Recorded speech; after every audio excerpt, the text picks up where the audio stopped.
الوقت من الأشياء التي لا يستطيع الإنسان شراءها. Huu wakati ambao tunauchezea, huu wakati ambao kila siku tunaweka matarajio ya kurudi kwa Allah jalla fi'ala, kumbuka ni miongoni mwa vitu ambavyo kwamba hauwezi kuvinunua. Fahuwa yamurru bisur'atin, wakati huwa unakwenda kwa haraka. Wala yumkinu an yauda alwaqtu ila alwarai, na wala wakati hauwezi kurudi nyuma. Ndugu yangu katika imani, nakupa challenge ndogo. Unapofika nyumbani, jiangalie kwenye kioo ile sura yako, jiangalie ule uso wako, kwa sasa ukoje ule uso. Kisha uangalie picha zako za kipindi cha nyuma, miaka 20 iliyopita, miaka 30 iliyopita. Angalia uso wako ulikuwa upo katika mandhari gani, alafu na uso wako huu wa sasa upo katika mandhari gani.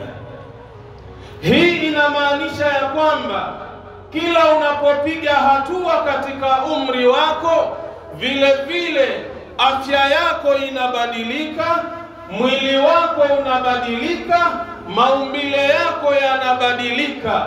Hii tayari inamaanisha ya kwamba upo karibu kuondoka katika ulimwengu.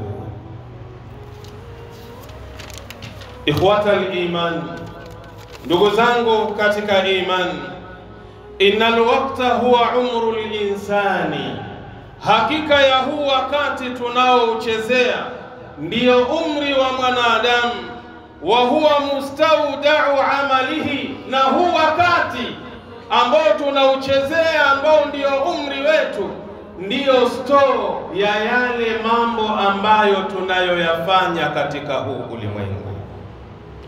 Fa in amarahu bil ibadati, ikiwa mwanadamu wakati wake na umri wake ataamua kufanyia ibada mbalimbali ndani yake, saida fi dunya wal akhirati, ataishi maisha mazuri katika hii dunia na kesho akhira.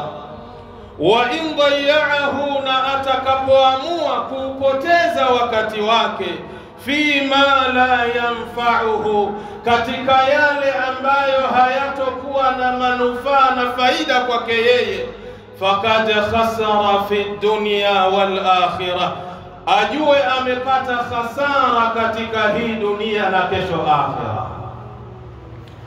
Qala ibn Mas'ud radhiyallahu anhu, amesema Abdullah ibn Mas'ud, radhi za Mwenyezi Mungu zimwende yeye, ma nadimtu ala shay'in, sikuwahi kujuta katika maisha yangu juu ya kitu chochote.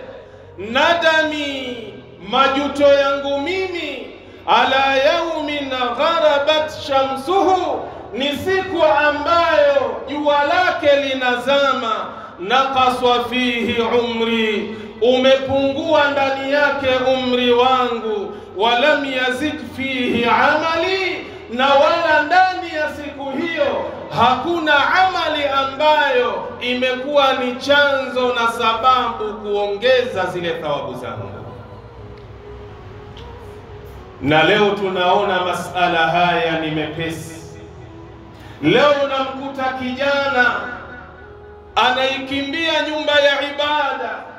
Leo unamkuta kijana anakimbia kuyafanya matendo yaliyokuwa mazuri, amali zilizokuwa njema, akiwa na matarajio ya kwamba utafika muda sahihi wa yeye kwenda kufanya ibada, kwenda kufanya matendo mazuri. Na muda gani huwa anaotarajia kijana? Ni ule muda ambao tayari nywele zake zimebadilika, zimeanza kuwa nyeupe. Sasa anaona muda huu ndio wa kurudi kwa Allah jalla fi'ala.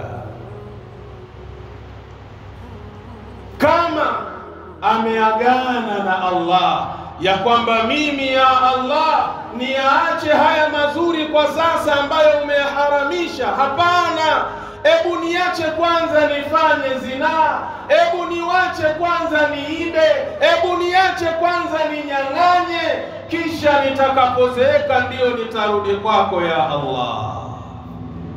Ndugu yangu katika imani, kumbuka Mwenyezi Mungu Subhanahu wa Ta'ala anapokuhitaji wewe na mimi ni sekunde tu, anautoa uhai ule na kuondoka katika mgongo wa ardhi. Kwa hiyo usijipangie ya kwamba nikizeeka nitakuja kuifanya ibada. Huu wakati ambao uko nao kwa sasa ndio umri wako. Katika kila siku jaribu kujitahidi kufanya ibada. Haya ndiyo maneno ya Abdullah bin Mas'ud, kwamba hajawahi kujuta katika maisha yake, isipokuwa kujuta kwake ni siku ambayo jua limezama na katika amali hajaongeza chochote katika matendo yaliyokuwa mema. Kaangalie kitabu kinachoitwa Sairu A'lami Nubalai, kitabu nambari 1, ukurasa 202. Hayo maneno utayapata.